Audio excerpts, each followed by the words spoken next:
The morning sun was rising over Seoul when the sky turned dark. It was not clouds. It was not an eclipse. It was something much worse. Commander stood in the United Earth Defense Headquarters, a cup of coffee growing cold in his hand. He watched the massive screens on the wall with calm eyes. 300 alien ships had appeared in Earth's orbit. They blocked the sunlight over half of Asia. "Sir, we are receiving a transmission," said a young officer at a computer station. "Put it on the main screen," replied. The screen flickered. An alien face appeared. It was terrifying to look at. The creature had 6 eyes arranged in a circle on its flat head. Its mouth was made of clicking mandibles like a giant insect. Its skin was dark purple and looked like armor. "I am High Commander Al of the Dominion," the alien said.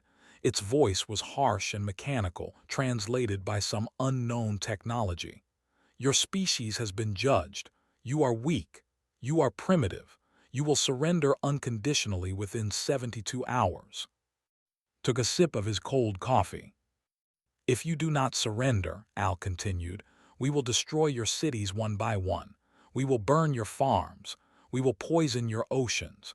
Your species will become slaves to the Dominion, or you will become dust. There is no third choice." The transmission ended. The room was silent. Looked around at his staff. Some were pale with fear. Others were shaking. A few younger officers looked like they might cry. "Well," said calmly, "that was rude. Someone call Admiral and order lunch for everyone. We have work to do." The staff stared at him like he had gone crazy. Admiral arrived 2 hours later. She was a small woman in her 50s with short gray hair and eyes that had seen many battles. She had commanded Earth's fleet during the Martian border conflicts 10 years ago. She had never lost a fight. She watched the alien transmission 3 times without saying a word. Then she smiled. 72 hours, she said. How generous of them. "Admiral, should we begin evacuation procedures?" asked Colonel Menu, her second in command. "No," replied. "Order all defense stations to active status, wake up the network, and tell the kitchen to prepare a full meal for the command staff. We have planning to do." Menu blinked. "A meal, Admiral." "If we are going to discuss the end of the world," said, "we might as well do it over good food. I think better when I am not hungry." The Dominion watched Earth through their spy satellites. They had conquered over 200 worlds in 10,000 years. They had destroyed species that were older than human civilization.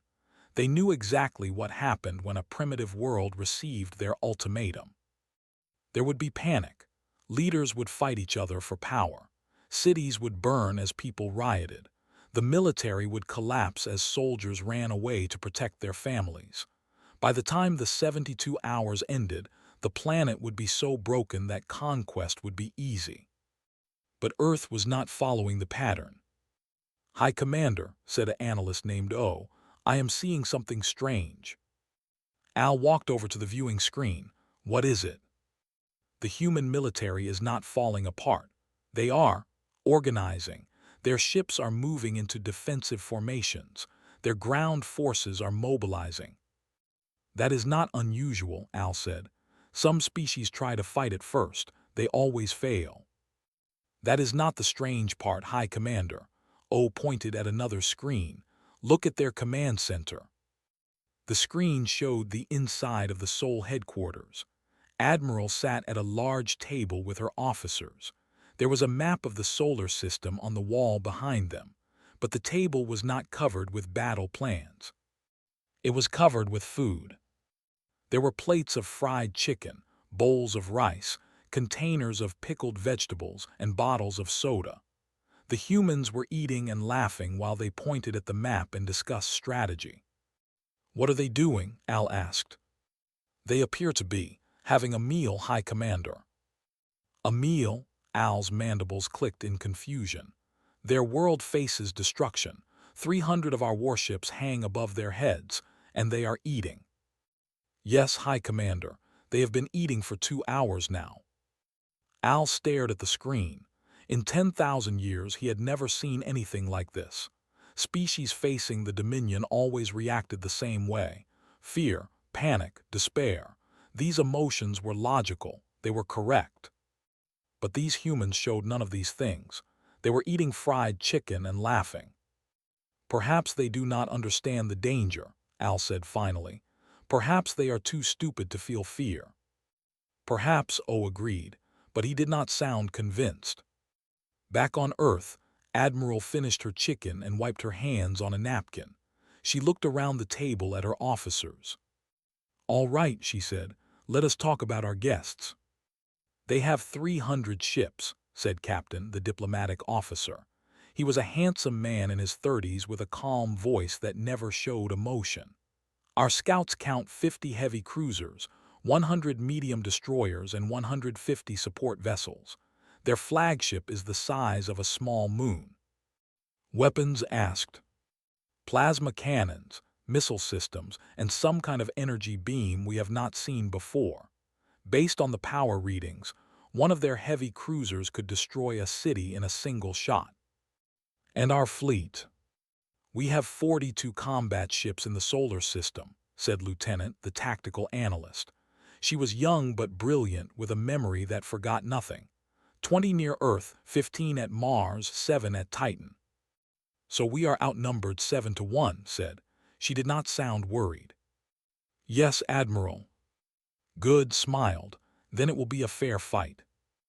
The officers around the table smiled too. They knew something they did not know.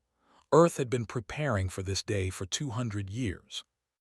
It had started in the year 2147, when human telescopes first detected signs of alien activity at the edge of the galaxy.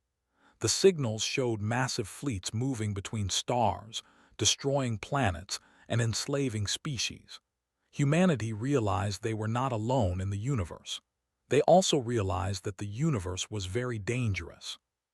So they began to prepare, quietly, secretly. While other nations on Earth argued and fought over small things, a secret organization began building weapons that no one knew about. They hid these weapons in asteroids, in moons, in the dark spaces between planets. The project was named after the mischievous spirits of Korean folklore. These weapons could appear from nowhere and cause chaos for their enemies. For 200 years, humanity waited. They pretended to be weak. They pretended to be alone. They let the galaxy think they were just another primitive species on a small blue planet. Now they had come, expecting to find easy prey. They had no idea what was waiting for them. Admiral stood up from the table. "Captain, I want you to lead a diplomatic team to the alien flagship. Tell them we want to negotiate." "You want to negotiate?" Admiral asked. "No," said. "I want to buy time, and I want to see the inside of their ship." She picked up a piece of chicken from the table. "Take some snacks with you. It is rude to visit someone without bringing food." Smiled, "Yes, Admiral." As the officers left to prepare, stood alone in front of the window. She could see the alien ships in the sky, dark shapes blocking the stars. They were huge and terrifying. But was not afraid. She had been waiting for this moment her entire life. "Welcome to Earth," she whispered to the ships above. "You have no idea what you have started." The shuttle carrying the human delegation was small and white. It looked like a toy next to the massive warships. Captain sat in the pilot's seat, his face calm and relaxed. Behind him sat Lieutenant with her tablet, recording everything she saw. And in the back sat Sergeant, a man so large that he barely fit in his seat. Had a cooler at his feet. It was full of snacks. "Captain," said, "are you sure this is a good idea? We are flying into the heart of an enemy fleet with no weapons." "We have snacks," replied. "Snacks are not weapons, Captain." "That depends on how you use them." The flagship was enormous. It was not shaped like a ship at all. It was shaped like a giant insect, with wings and legs made of metal. The body was covered in weapons that pointed in every direction. As the human shuttle approached, a docking bay opened like a mouth ready to swallow them. Flew the shuttle inside. The bay was dark and cold. Soldiers stood in rows, their weapons ready. Each soldier was 7 feet tall with 4 arms and 2 legs. Their bodies were covered in natural armor that looked like black stone. The shuttle landed, opened the door and stepped out. He was smiling. "Hello," he said. "Thank you for having us. We brought gifts." He turned too. The big sergeant stepped out of the shuttle carrying the cooler. He opened it and pulled out a bag of shrimp chips. "Would anyone like a snack?" asked. The soldiers looked at each other in confusion. They had expected fear. They had expected the humans to fall on their knees and beg for mercy. They had not expected this. A door opened at the far end of the bay. High Commander Al walked through, followed by his personal guards. He was even more terrifying in person than he had been on the screen. His body was massive, covered in scars from countless battles. His 6 eyes glowed with cold intelligence. "I am High Commander Al," he said. "You are the representatives of Earth." "I am Captain, Diplomatic Officer of the United Earth Defense Force," bowed politely. "This is Lieutenant, my tactical advisor, and this is Sergeant, who is here to carry our bags." Held up the bag of shrimp chips. "Would you like some? They are very good, crunchy." Al stared at the bag. His mandibles clicked in what might have been disgust. "What is the meaning of this?" he demanded. "It is customary among our people to share food when meeting new friends," explained. "Or enemies. We are flexible." "We are not friends," Al said. "We are your conquerors. In 72 hours, your species will belong to the Dominion." 68 hours now," said, looking at her tablet. "You sent the ultimatum 4 hours ago." Al's eyes narrowed. "You dare to correct me?" "I am just being accurate, High Commander. Accuracy is important in negotiations." Al turned and walked toward a door. "Follow me. We will discuss the terms of your surrender." The humans followed him through the ship. His eyes moved constantly, taking in every detail. She noted the locations of weapons, the positions of guards, the layout of corridors. Her tablet recorded everything automatically, sending the data back to Earth through a hidden transmitter. They entered a large room that looked like a throne hall. Al sat on a raised platform at the far end. His guards stood around him. The humans were left standing in the middle of the floor like prisoners. "The terms are simple," Al said. "Your planet will become a colony of the Dominion. Your resources will belong to us. Your people will work in our factories and mines. Your military will be destroyed. Your leaders will be executed." Listened calmly. "I see, and what do we get in return?" "You get to live," Al said. "Most of you, we will need workers." "That is very generous," said. His voice showed no fear, no anger, nothing but polite interest. "But I am afraid we must decline." The room went silent. Even the guards seemed shocked. "You decline?" Al leaned forward. "You do not have a choice, human. You cannot fight us. Your ships are primitive. Your weapons are weak. We have conquered 200 worlds. Your tiny fleet would not last an hour against us." "Perhaps," said, "but we would still have to decline. You see, High Commander, humans do not make good slaves. We are too stubborn, too proud, too annoying. You would spend more effort controlling us than we are worth." Al's mandibles clicked rapidly. This was the equivalent of laughter, but there was no humor in it.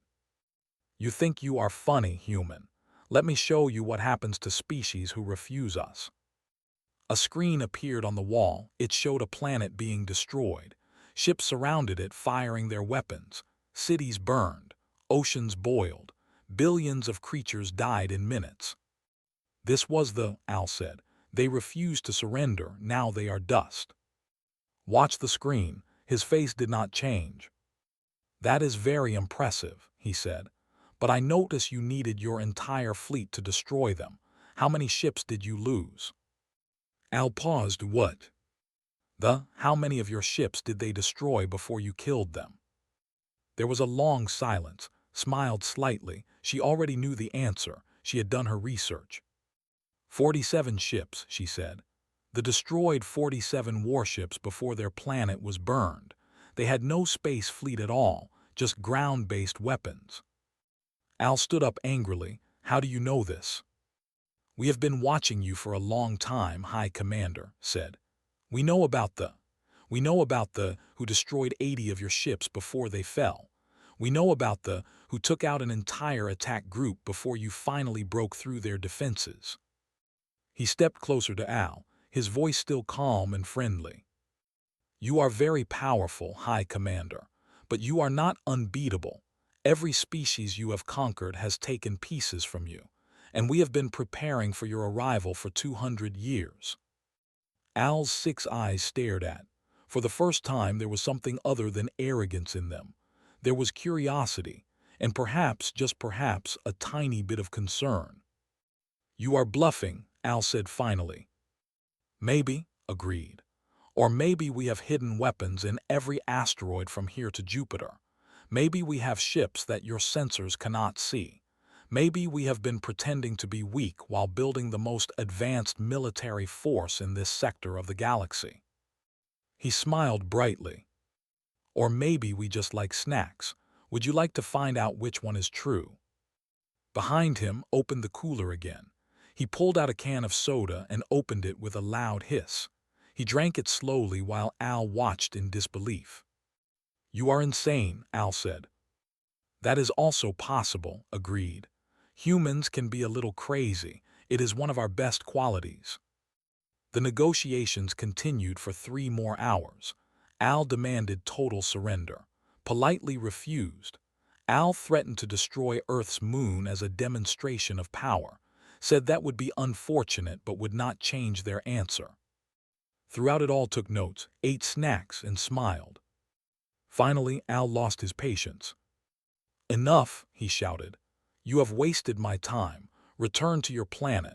When the 72 hours end, we will attack, and then you will see what happens to species who defy the Dominion. Very well, said. He bowed politely. Thank you for your hospitality, High Commander. The conversation was very interesting. As they walked back to their shuttle, leaned close to. Captain, he whispered, did you get everything you needed? Smiled, everything and more. I have the layout of the ship, the positions of their power cores, and the frequency of their communication systems, she said quietly. I also noticed something interesting. Their personal shields have a 2-second reset delay after absorbing an impact. Excellent, said. Admiral will be pleased. They boarded their shuttle and flew away from the flagship.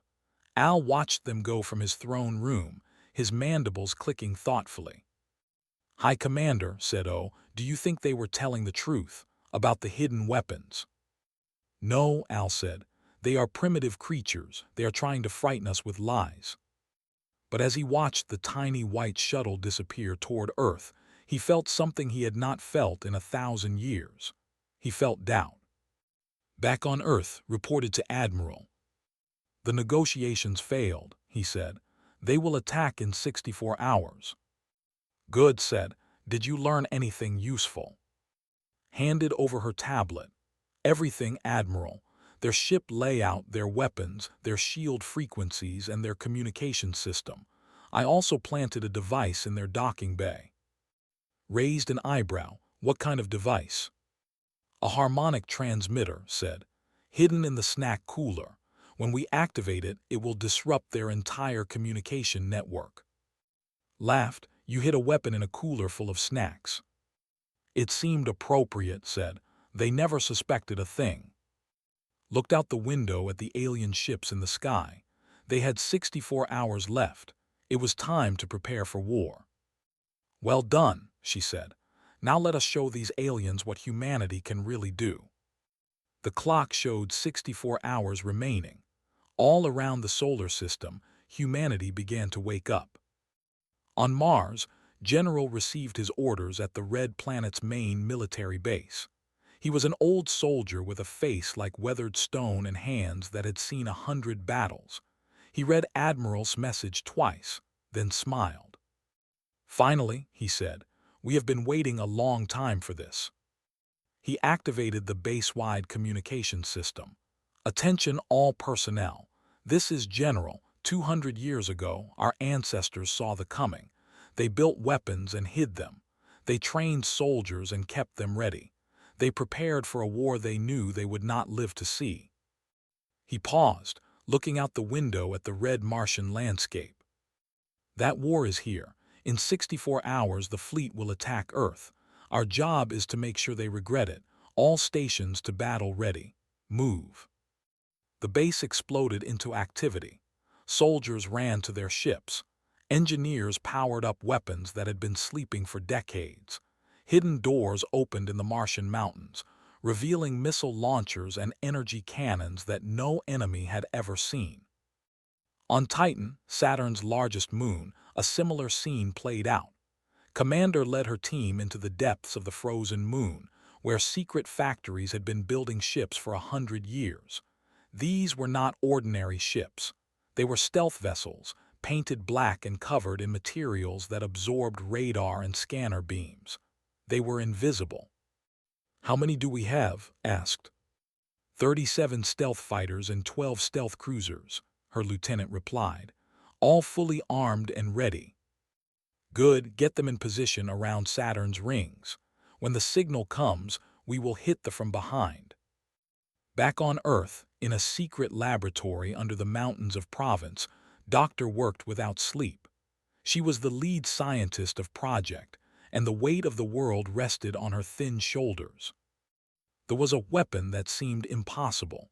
It could grab enemy ships and teleport them across space, sending them anywhere the operator wanted, to the heart of a star, to the crushing depths of a gas giant, to the empty void between galaxies where they would drift forever.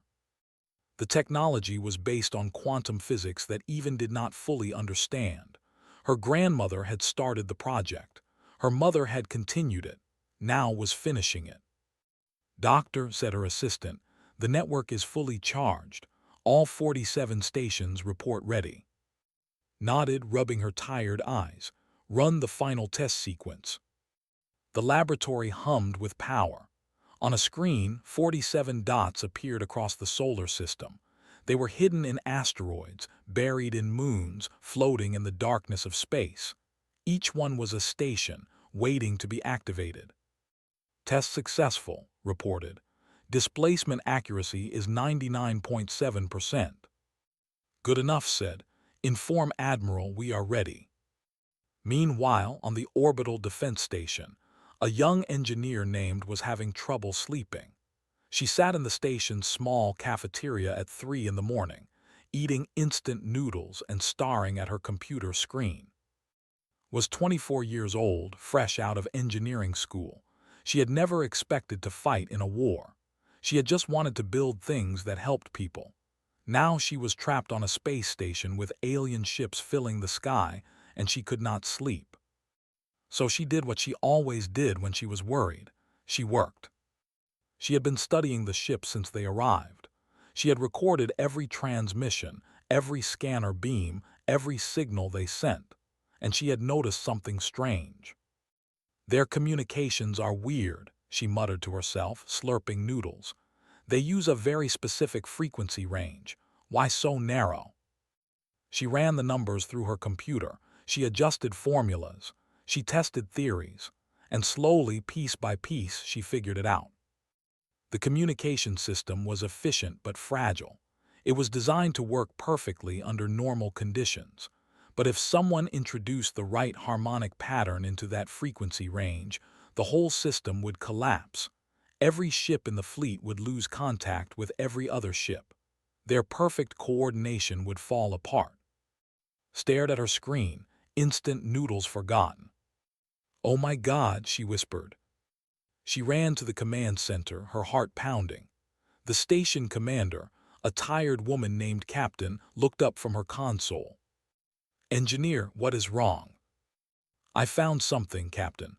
Something important," showed her the calculations. "If we broadcast this harmonic pattern on their frequency, we can shut down their entire communication network. They will not be able to talk to each other. They will not be able to coordinate their attacks." Studied the data, her eyes widening. "Are you sure about this?" "I have checked it 5 times, Captain. It will work. Grabbed her communicator. Get me Admiral now. In the fleet, High Commander Al was growing impatient. He stood on the bridge of his flagship, watching the humans through his spy satellites. They were still not panicking. They were still not fighting among themselves. They were still eating. "What are they doing?" he demanded. "They appear to be preparing their defenses," High Commander O reported. "Their ships are moving into formation around Earth. Their ground forces are mobilizing. And what?" O hesitated. "They have organized a massive meal distribution across the planet. Every military base, every defense station, every ship has received extra food supplies." Al's mandibles clicked in frustration. "They are facing extinction. Why do they keep eating?" "I do not know, High Commander. I have never seen a species behave this way." Al turned to his tactical officer. "What do our scans show? What weapons do they have?" "Their fleet consists of 42 combat vessels, High Commander. Basic designs, limited firepower. Their planetary defenses include standard missile batteries and energy shields over major cities. Nothing unusual. No hidden weapons, no secret bases. We have scanned the entire solar system. We found nothing. The human negotiator was bluffing." Al nodded slowly, but he could not shake the feeling that something was wrong. The humans were too calm, too confident. No species facing the Dominion had ever acted this way. "Increase surveillance," he ordered. "Watch everything they do. I want to know if they sneeze." On Earth, Admiral receives discovery with great interest. She invited the young engineer to the command center in Seoul, where the top military leaders were gathered. Was nervous. She had never met an admiral before. She had never spoken to generals and captains. She was just an engineer who liked to solve puzzles. "Tell them what you found," said kindly. Explained her discovery. She showed them the calculations. She demonstrated how the harmonic pattern would disrupt communications. When she finished, the room was silent. "How did you figure this out?" asked General through the video screen. "I could not sleep," admitted. "I was eating noodles and thinking. That is usually when I do my best work." Laughed. "Then I am glad you were hungry. This changes everything." Captain stepped forward. "Admiral, the device I left on the flagship can broadcast this pattern, but it will only work for a few minutes before they find it and destroy it." "A few minutes will be enough," said. "Can you calculate the optimal moment to activate it?" Lieutenant nodded. "If we wait until they begin their attack, their fleet will be spread out and committed to battle positions. Maximum chaos." "Perfect." Looked around the room at her officers. "We have 36 hours until the deadline. Here is the plan." She walked to the main display and began to speak. The plan was complex and dangerous. It required perfect timing and incredible courage. But as listened, she realized something amazing. The humans were not preparing to defend themselves. They were not planning to survive. They were planning to win. The plan had 5 parts. First, the stealth fleet from Titan would move into position behind the ships. Second, the Mars Defense Forces would prepare to intercept any ships that tried to escape. Third, the network would activate and begin removing the largest cruisers from the battlefield. Fourth, its hidden device would disable communications at the critical moment. Fifth, Earth's main fleet would attack. "The key is coordination," explained. "They have never fought an enemy who could match their organization. They expect us to fight in chaos. Instead, we will be more organized than they have ever seen." "And if something goes wrong?" General asked. Smiled. "Then we improvise. Humans are good at that." The meeting ended. Officers returned to their stations. Ships moved into position.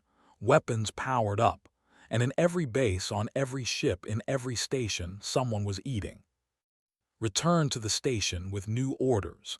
She was now part of the communication warfare team. Her job was to fine-tune the harmonic pattern and make sure it worked perfectly. "Are you scared?" asked her friend, another engineer. Terrified, admitted, but also excited, we might actually win this. And if we do not? Shrugged, then we will die, but at least we will die fighting. That is better than being slaves. Nodded, he opened a bag of chips and offered some too. She took a handful. Besides, she said with a small smile, we have snacks. How can we lose? In his flagship, Al watched the humans through his satellites. He saw their ships moving. He saw their soldiers preparing. He saw their scientists working. And he saw them eating, always eating. They are brave, he admitted to O. Stupid but brave. Should we attack early, High Commander, before they finish preparing? Al considered it. No, we gave them 72 hours. The Dominion keeps its word. Besides, it will not matter how much they prepare. They cannot stop us.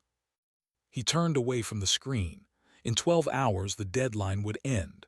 In 12 hours, the attack would begin. In 12 hours, Earth would burn. Or so he believed. The deadline arrived at exactly noon, Seoul time. The sky above Earth was filled with warships. 300 vessels hung in orbit like metal clouds, their weapons charging with terrible energy. On the bridge of his flagship, High Commander Al gave the order. Begin the attack. The fleet moved forward. Heavy cruisers positioned themselves over major cities. Destroyers spread out to hunt human ships. Support vessels prepared to transport ground troops. In the Seoul Command Center, Admiral watched the enemy approach on her main screen. She had a thermos of barley tea in her hand and a calm expression on her face. They are moving into attack formation, Colonel Minyu reported. They will be in firing range in 3 minutes. Let them come, said. She took a sip of tea. All units prepare for Phase 1. Deep in the asteroid belt between Mars and Jupiter, Doctor sat at her control station. 47 stations awaited her command. Each one was a miracle of science, capable of bending space itself. Doctor, said her assistant, enemy heavy cruisers are entering target range. His hands moved over her controls. Lock onto the 50 largest ships. Prepare displacement coordinates. HR 6819 binary system, gravitational center. HR 6819 was a binary star system 36 light-years away. Anything sent there would be torn apart by gravitational forces within seconds. Coordinates locked, ready to displace. Watched her screen. The cruisers moved closer to Earth. They had no idea what was about to happen. Admiral, she said into her communicator, project is ready. Activate on my command, replied. On the flagship, Al watched his fleet approach Earth. Victory was moments away. In a few minutes, his ships would open fire. The human cities would burn. The human fleet would be destroyed. Another world would fall to the Dominion. All ships in position, High Commander, his tactical officer reported. Ready to fire on your order. Al raised his hand. For the glory of the Dominion, fire. Before he could drop his hand, his flagship shook violently. Alarms screamed across the bridge. Officers shouted in confusion. What is happening? Al demanded. High Commander, we are losing ships. O stared at his screen in disbelief. They are just disappearing. Outside the viewport, cruisers were vanishing one by one. They did not explode. They did not retreat. They simply stopped existing, replaced by brief flashes of twisted light. 10 ships gone, 20-30. Al gripped his command chair. Where are they going? What is doing this? No one had an answer. In her laboratory, Doctor worked with cold precision. Her fingers danced over the controls, selecting targets and sending them across the galaxy. Each displacement took enormous power. The stations were draining their reserves rapidly. 40 ships displaced, reported. Power at 60%. Keep going, said. Target their flagship next. The station locked onto Al's command ship, but before it could activate the displacement, the flagship moved suddenly, changing its position. The targeting system lost its lock. They are adapting, said, moving randomly to avoid targeting. Then we target the ones that cannot move. Focus on ships near Earth cities. In the Seoul Command Center, Admiral smiled as she watched enemy ships disappear from her screen. 50 cruisers gone, Minyu reported. The enemy fleet is in chaos. Good, begin Phase 2. Captain, activate your device. On the flagship, the hidden transmitter that had left in the docking bay came alive. It broadcasts harmonic pattern into the communication network. The effect was immediate and devastating. Communications are down, an officer shouted. We cannot reach any other ships. Switch to backup channels, Al ordered. Backup channels are also affected. The interference is everywhere. The fleet fell into chaos. Ships could not receive orders. Captains could not coordinate their attacks. The perfect organization that had conquered 200 worlds collapsed in seconds. Phase 3, Admiral said. Launch all fighters. From Earth, from Mars, from hidden bases across the solar system, human ships emerged. They were smaller than vessels, but they were fast and deadly. And their pilots were the best humanity had ever trained. Pilot led the first attack squadron. She was 28 years old, with sharp eyes and faster reflexes than any human alive. Her fighter cut through space like a knife through water. All units follow me, she said into her radio. Target their engines, make them drift. Behind her, 50 fighters formed up and accelerated toward the confused fleet. Her co-pilot handed her an energy drink. You might need this, he said. She drank it in one gulp. Let us show these aliens how we fight. The human fighters reached the fleet and began their attack. They moved in patterns that seemed impossible, dodging enemy fire and striking weak points with deadly accuracy. They had never faced pilots like these.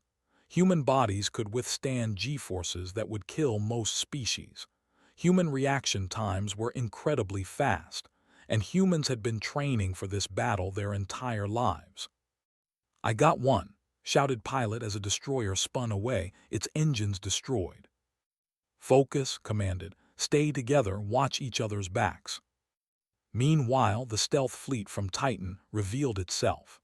12 cruisers and 37 fighters appeared behind the formation, exactly where they were not expected. Surprise, said Commander with a cold smile. Open fire. Ships exploded under the unexpected attack.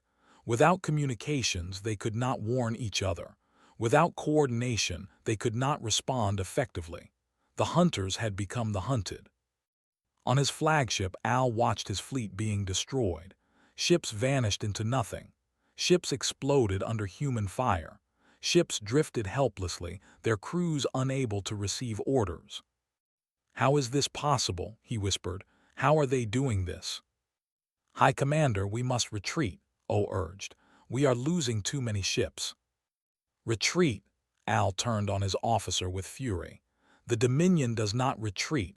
We have conquered 200 worlds. We cannot be defeated by these primitive creatures. But even as he spoke, another cruiser disappeared from his screen, then another, then another. Admiral saw the moment of victory approaching. All ships prepare for Phase 4. Focus fire on the flagship. I want their commander alive. The human fleet converged on Al's ship. Pilot led her squadron against its defensive guns. The Mars fleet hit it from one side. The Titan fleet hit it from the other. The massive vessel shuddered under the combined assault. Shields failing, an officer screamed. Hull breaches on multiple decks. Launch all defenders, Al ordered. Call for reinforcements. We cannot call anyone. Communications are still down. Sergeant listened to the battle through his helmet radio. He was aboard a boarding shuttle with 50 Marines, waiting for the signal. This is Admiral, the radio crackled. The flagship shields are down.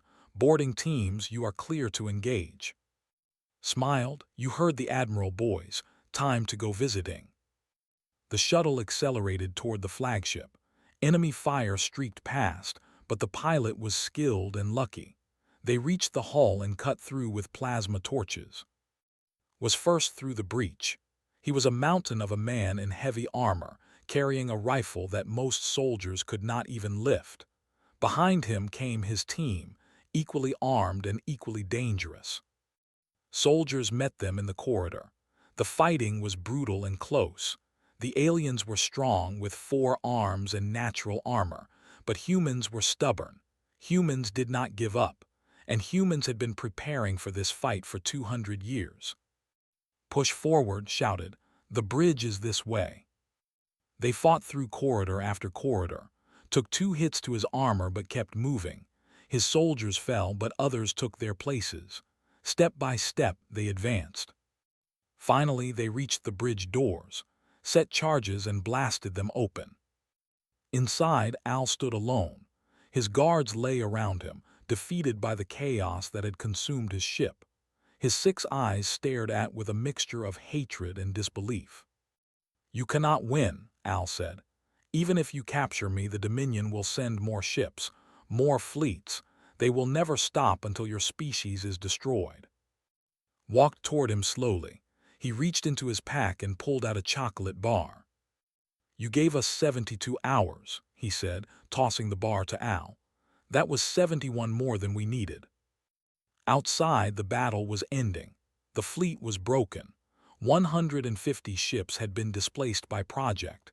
50 more had been destroyed by human weapons. The rest had surrendered or fled. In the Seoul Command Center, Admiral received the news with quiet satisfaction. "Secure all prisoners," she ordered. "Begin rescue operations for damaged ships, ours and theirs, and someone tell the kitchen to prepare a victory meal." Colonel Minu looked at her with amazement. "Admiral, we won. We actually won." "Of course we did," said. She took a sip of her tea. "We are human. Winning is what we do." In orbit, the wreckage of the fleet drifted among the stars. 300 ships had come to conquer Earth. Fewer than 50 remained, and all of them had surrendered. Humanity had faced its greatest test and passed. The snacks had not been a sign of denial. They had been a sign of absolute confidence. Now it was time for the galaxy to learn what that meant. 3 days had passed since the Battle of Earth. The wreckage was being cleaned up. The prisoners were being processed, and the entire galaxy was watching. In a conference room in Seoul, Admiral sat across from High Commander Al. The alien was no longer proud and threatening. He sat with his 6 eyes lowered, his mandibles still. He looked like what he was, a defeated commander who had lost everything. 197 ships destroyed or displaced, said, reading from a report. 52 ships captured, 18,000 soldiers taken prisoner, 0 human cities damaged, 0 human civilians killed. She set down the report and looked at Al. "The Dominion has never lost a battle, until now." Al said nothing. "I could destroy you," continued. "I could execute every prisoner, melt down every ship, and broadcast the footage to every world in the galaxy. That is what you would have done to us." "Then do it," Al said quietly. "We expected no mercy, we showed none." "No," said, "we are not going to destroy you." Al looked up, his 6 eyes showed confusion. "Then what do you want?" "I want to show you something." Pressed a button on the table. A holographic display appeared in the air between them. It showed a map of the galaxy, filled with hundreds of colored dots. "Each dot represents a species that they have conquered or destroyed," explained. 237 intelligent species in 10,000 years. Some were peaceful, some were advanced, some were primitive. You destroyed them all. Al nodded slowly. "We are conquerors, it is our nature." "Look at this section," pointed to a dark area on the map. "This is beyond your territory, beyond everyone's territory. Do you know what lives there?" "Nothing," Al said. "We sent scouts, they never returned." "Exactly." Zoomed in on the dark area. 200 years ago we detected signals from this region, not communications, screams. Entire civilizations being destroyed. Something out there is coming, Al, something that makes them look like children. The alien's mandibles clicked nervously. You are lying, trying to frighten us. We have recordings, played an audio file. The sound that filled the room was horrible. It was not a language, it was not a signal. It was the sound of a world dying, of billions of voices crying out in terror before being silenced forever. Al listened with growing horror. He recognized the sound. He had heard it many times before from worlds that his own fleet had destroyed. But this was different. This was bigger. This was worse. "What is that?" he whispered. "We do not know," admitted. "We have never seen them, only heard the results. But whatever they are moving toward this part of the galaxy, toward your space, toward ours." She turned off the recording. "The Dominion has been weakening itself for 10,000 years, she said. "Every war you fight, you lose ships. Every species you destroy, you lose potential allies. You think you are building an empire, but you are actually making yourselves weaker." "That is not true," Al protested. "We grow stronger with every conquest." "Do you? You came to Earth with 300 ships. You lost 250. How long until you can replace them? 100 years, 200, shook her head. "Meanwhile, that thing in the dark is getting closer, and when it arrives, will they be strong enough to fight it alone?" Al was silent for a long time. "What do you want?" he asked finally. "I want an alliance," said. "Not conquest, not submission, partnership. The inhumanity working together against the real threat. The Dominion will never accept this. Our people see other species as inferior. They will not fight beside you." "Then help me change their minds," leaned forward. "You have seen what humans can do. We are not weak. We are not primitive, and we do not surrender. Imagine what we could do as allies instead of enemies." Al's 6 eyes studied her. He had lived for 3,000 years. He had conquered dozens of worlds. He had never met anyone like this human woman who offered friendship to an enemy who had tried to enslave her people. "Why?" he asked. "Why would you trust us? We came to destroy you." Smiled. "Because we need each other, and because I think deep down they are tired of always being alone." A week later, a broadcast went out to every communication system in the galaxy. It showed humans and standing together on the steps of the United Earth headquarters. Admiral stood at a podium with Al beside her. "My name is Admiral of the United Earth Defense Force," she said. "1 week ago, the Dominion came to our world with 300 warships. They gave us an ultimatum: surrender or die." She paused, looking into the camera. "We chose neither." Footage played behind her. It showed the battle. Ships disappearing, communications failing, human fighters attacking with incredible precision, Sergeant boarding the flagship. The galaxy watched a small, young species defeat the most feared military power in the sector. "We won," continued, "but we do not seek revenge. We do not seek to destroy thee or take their territory. Instead, we offer something that has never existed in this galaxy: true alliance." Al stepped forward. His voice was transmitted through translation devices to every species that could receive it. "I am High Commander Al of the Dominion. My fleet came to conquer Earth. Instead, the humans taught us something we had forgotten in 10,000 years of war. Strength does not come from destroying others. It comes from standing together." He turned to and extended his four-armed hand. She took it without hesitation. "The Dominion and the United Earth Defense Force are now allies," Al announced. "Together, we will face the darkness that approaches. Together, we will protect this galaxy from any threat." Across 200 worlds, citizens watched in shock. Across 3 human star systems, people cheered. And in the dark spaces beyond the map, something ancient and terrible paused in its approach, sensing that the galaxy had changed. After the broadcast, there was a celebration. Humans and gathered in the Sol headquarters for a feast. At first, the aliens were uncomfortable. They did not understand human customs. They did not know how to relax. But the humans did not care. They brought food and drinks and music. They laughed and told stories. Slowly, they began to join in. Sargent sat next to O, the analyst who had watched humans eat fried chicken during the crisis. Offered him a piece of barbecued meat. "What is this?" O asked suspiciously. "It is called bulgogi," said. "Just try it, trust me." O took a careful bite. His mandibles clicked in surprise. "This is good, very good." "See, I told you," grinned. "Food brings people together, even aliens." Across the room, Captain and Lieutenant were explaining human card games to a group of officers. Doctor was discussing quantum physics with scientists.